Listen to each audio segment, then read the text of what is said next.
All right, welcome to our latest Swampcast. We are here in the bowels of New Orleans Arena where Florida just took care of a very good Brigham Young team. Jimmer Fredette got his 32, but nobody else on the team was in double figures for the Cougars, and I think that was a big factor in why Florida was able to win the game. Yeah, and I think defense really won the game. It really kind of carried the day. I mean, they held them to under 40% shooting, team averaging 81 points a game, and Florida really the defense, and obviously Alex Tyus' rebounding was huge.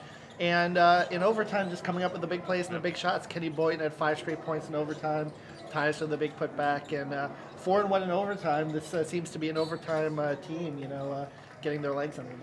Yeah, and I think, and I put this in my column, you got to give a big bit of credit to Matt Herring, the strength coach, because Florida was a team with the legs and an up and down game in the overtime period, and that again goes back to summer conditioning and things like that. In this game, the two teams set an NCAA record, 71 combined 3-pointers, including the one Jimmer made from just inside half court, which is still the longest single shot that wasn't a desperation shot I've ever seen made. Oh, yeah, it was unbelievable. And, Florida had that 6-point lead late in regulation, couldn't quite put them away. They had a couple of opportunities. Really a big play, though, was Irving Walker's hustle play on that rebound after Boynton missed. Otherwise, BYU has the ball in the last possession.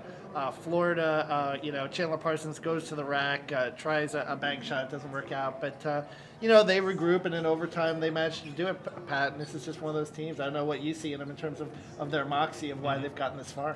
Yeah, and I think that, certainly the last play wasn't a great play in overtime or in regulation, but anything was better than Jimmer having the ball with a chance to win the game in a tie game. That makes you kind of queasy just thinking about that. But certainly in overtime, Florida came up big. Fredette took a couple of shots, but he really didn't drive to the basket. It was kind of surprising, and it all works out for the Gators. We don't know who they're going to play as we speak right now. The game is still going on. Butler has a big lead. Butler losing its starting center, Andrew Smith.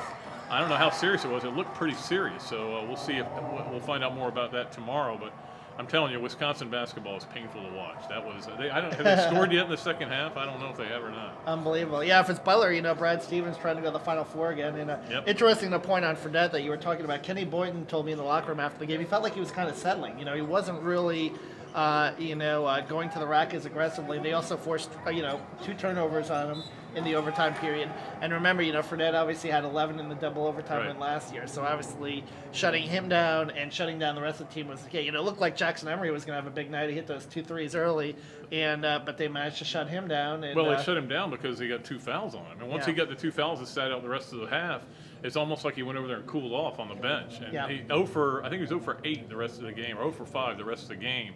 And that was that second foul on Emery was a huge play in that game. A lot of big plays anytime you have a game like that. It was entertaining to watch, certainly, and for the crowd here, kind of was a BYU crowd, I think, because of Fredette. But certainly, Florida ends up the winner. We'll be back with our next Swampcast. Are we going to do a preview tomorrow? Is that what we're going to do? We'll do a preview tomorrow, and then we'll see what happens. We'll see who wins this game first. We'll be back then. Pat Dilley, Kevin Brockway, the Gainesville Sun saying so long from New Orleans, Louisiana.